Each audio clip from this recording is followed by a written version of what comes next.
네, 안녕하세요. 안녕하십니까, 위원장님. 안녕하세요. 네, 오늘은 한국행정 포커스 탄소 중립 2050 탄소 중립위원회 윤순진 공동위원장님을 모시고 인사를 이 인터뷰를 진행하겠습니다. 먼저 윤순진 위원장님 반갑습니다. 네, 안녕하세요. 네, 먼저 이제 위원장님 좀 간단하게 소개해 주시고 그렇게 한 이후에 바로 인터뷰로 넘어가겠습니다. 예, 네. 예, 안녕하세요. 방금 소개받은 윤순진입니다. 저는 서울대학교 환경대학원에 재직 중이고요. 그리고 작년 5월 29일부터 대통령 소속 2050 탄소중립위원회 민간 공동위원장직을 맡고 있습니다. 다른 한 분의 공동위원장님은 국무총리십니다. 네. 오늘은 2050 탄소 중립 그리고 이게 위원회의 역할에 대해서 좀 전반적으로 말씀을 나누면서 위원장님의 의견과 앞으로 위원회의 방향을 좀 들어보도록 하겠습니다. 먼저 2050 탄소 중립 이라고 말을 많이 하는데 실질적으로 일반 국민들이 2050 탄소 중립이 무슨 의미고 그리고 이 선언의 배경이 무엇인지 좀 설명해 주시면 고맙겠습니다. 예. 2050 탄소 중립은 사실 우리나라만의 문제가 아니에요. 이거는 전 세계적인 이제는 하나의 규범이 된 것이거든요. 그러니까 2050년까지 탄소 중립을 만들어야 된다 이런 의미인데요. 그럼 탄소 중립이 뭐냐?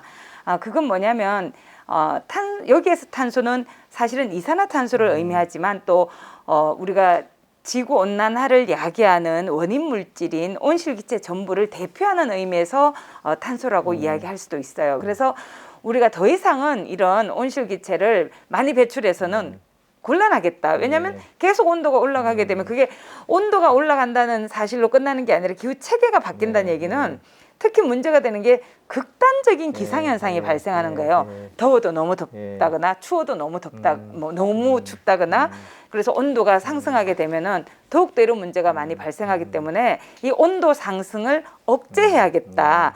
이런 국제적인 합의가 마련이 된 거예요. 그게 언제 마련이 됐냐면 2015년에 프랑스 파리에서 제21차 기후변화 협약 당사국 총회가 열렸어요. 그러니까 기후변화 협약이라는 게 1992년에 마련이 된 거거든요. 올해가 꼭 만 30주년이 되는 해입니다. 2018년에 IPCC라고 기후변화에 관한 정부 간 협의체라는 과학자들의 모임이 있어요. 그 기구에서 지구온난화 1.5도씨 특별 보고서를 발간을 했어요.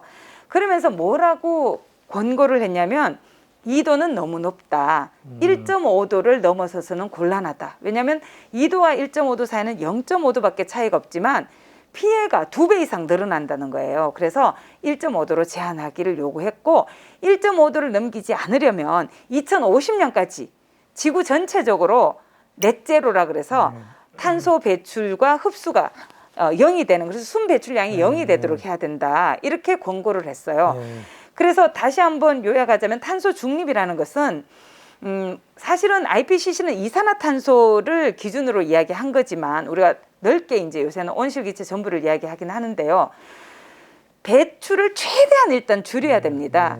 근데 배출을 아무리 줄여도 우리가 의식주 또 이동 이런 문제가 있기 때문에 배출을 0으로 만들 수가 없어요. 그래서 배출을 최대한 줄이되 그래도 줄이지 못하고 배출하는 것에 대해서는 자연 기반 흡수원 예를 들면 산림이라든지 뭐 습지라든지 도시숲도 있고요. 여러 가지 그 자연 기반의 흡수원을 최대로 늘려서 흡수를 많이 하는 거예요.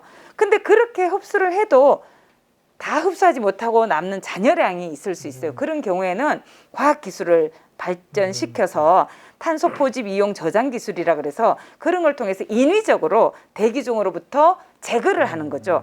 그래서 순 배출량을 0으로 만드는 것, 그걸 탄소 중립이라고 이야기를 합니다. 네. 탄소 중립이라는 부분은 의미라는 거는 결국 이 탄소 배출 이 가스에 의해서 기후 온도가 올라가는 거를 지금 상황에서 한 1.5도 미만으로 낮추자. 이런 것이고, 그리고 2050년까지는 탄소 이걸 이 중립이라는 말도 0으로 만들자 하는 것이라고 이제 저는 예, 예. 이게 받아들였고요.